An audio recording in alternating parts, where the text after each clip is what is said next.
Hi നമസ്കാരം, ഞാൻ Sony Abhilash. ഭക്ഷണശാലയിലേക്ക് എല്ലാവർക്കും സ്വാഗതം.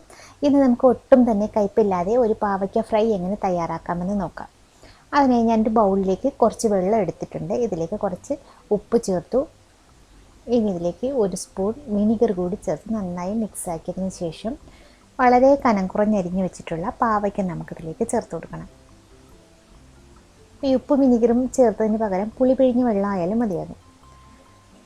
പാവയ്ക്ക വളരെ കനം കുറച്ചരിഞ്ഞ് വെച്ചിട്ടുള്ളതാണ്. തിന്നായിട്ട് അരിഞ്ഞെടുക്കണം, എങ്കിൽ നന്നായിട്ട് മുരിഞ്ഞ് കിട്ടത്തുള്ളൂ. ഇത് നമുക്കിതിലേക്ക് ചേർത്ത് ഒരു 10 മുതൽ 20 മിനിറ്റ് വരെ ഒന്ന് മാറ്റി വയ്ക്കാം. അത് കഴിയുമ്പോൾ നന്നായിട്ട് കഴുകി വെള്ളമെല്ലാം വാർത്ത് നന്നായി ഡ്രെയിൻ ചെയ്ത് എടുക്കണം. എന്നിട്ട് നമുക്കിത് മാറ്റി വയ്ക്കാം. ഇനി നല്ല അടി കട്ടിയുള്ളൊരു പാത്രം അടുപ്പിലേക്ക് വെച്ചു. പാത്രം നന്നായി ചൂടായി വന്നപ്പോഴേക്കും നമുക്കിതിലേക്ക് കുറച്ച് വെളിച്ചെണ്ണ ചേർത്ത് കൊടുക്കാം. വെളിച്ചെണ്ണ ചൂടായി വരുമ്പോൾ അതിലേക്ക് ഒരു 1/4 ടീസ്പൂൺ കടുക് പൊട്ടി തുടങ്ങി. ഇനി ഇതിലേക്ക് നമുക്ക് ഒരു വറ്റൽമുളക് 1-2 വറ്റൽമുളക് മുറിച്ചിട്ട് കൊടുക്കാം. ഒരു തണ്ട് കറിവേപ്പില കൂടി ചേർക്കാം. 2-3 പച്ചമുളക് നെടുകെ കീറിയത്. എരിവിന് ആവശ്യമായിട്ടുള്ള പച്ചമുളക് ഞാൻ ഒരു പാവയ്ക്കാണ് എടുത്തിട്ടുള്ളത്. അതുകൊണ്ട് കുറച്ച് പച്ചമുളകും ഉണക്കമുളകും ഒക്കെ ചേർത്തിട്ടുള്ളൂ. ഇതിലേക്ക് ഒരു 2 ടേബിൾ സ്പൂൺ തേങ്ങാക്കൊത്ത്, നന്നായി മൂത്ത തേങ്ങ ചെറിയ കഷ്ണങ്ങളായി നുറുക്കിയെടുത്തിട്ടുള്ളത്. ഈ തേങ്ങാക്കൊത്ത് ഇതിലേക്ക് ചേർക്കുമ്പോൾ പാവയ്ക്ക കഴിക്കുമ്പോൾ നമുക്ക് കയ്പ്പ് നന്നായിട്ട് കുറഞ്ഞു കിട്ടും. പാവയ്ക്ക നന്നായി വെള്ളമൊക്കെ വാർന്ന് ഇരിപ്പുണ്ട്, കഴുകി വെച്ചിട്ടുണ്ട്. അതും കൂടി നമുക്കിതിലേക്ക് ചേർത്തെടുക്കാം. പാവയ്ക്ക ഒന്ന് പകുതി വെന്തതിന് ശേഷം നന്നായിട്ടൊന്ന് വഴന്ന് വന്നതിന് ശേഷം മാത്രം സവാള ചേർത്താൽ മതി. പാവയ്ക്ക അടച്ച് വെക്കേണ്ട, നമുക്ക് തുറന്ന് വെച്ച് തന്നെ ലോ ഫ്ലെയിമിലിട്ട് നന്നായിട്ട് മുരിയിച്ചെടുക്കുകയാണ് ചെയ്യേണ്ടത്. ഇതിലേക്ക് നമുക്ക് ആവശ്യത്തിന് ഉപ്പ് ചേർക്കാം.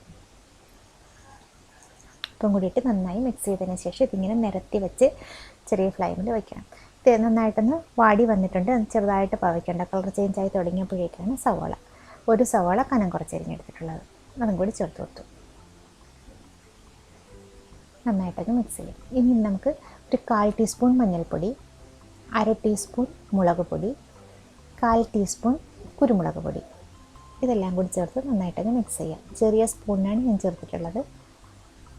ഇതെല്ലാം കൂടി നന്നായിട്ട് മിക്സ് ചെയ്ത് നിരത്തി വെക്കണം. നന്നായിട്ട് പാനിൽ ഫുൾ ഇങ്ങനെ സ്പ്രെഡ് ചെയ്ത് വെച്ചിട്ട് വേണം ഇത് മുരിച്ചെടുക്കാൻ.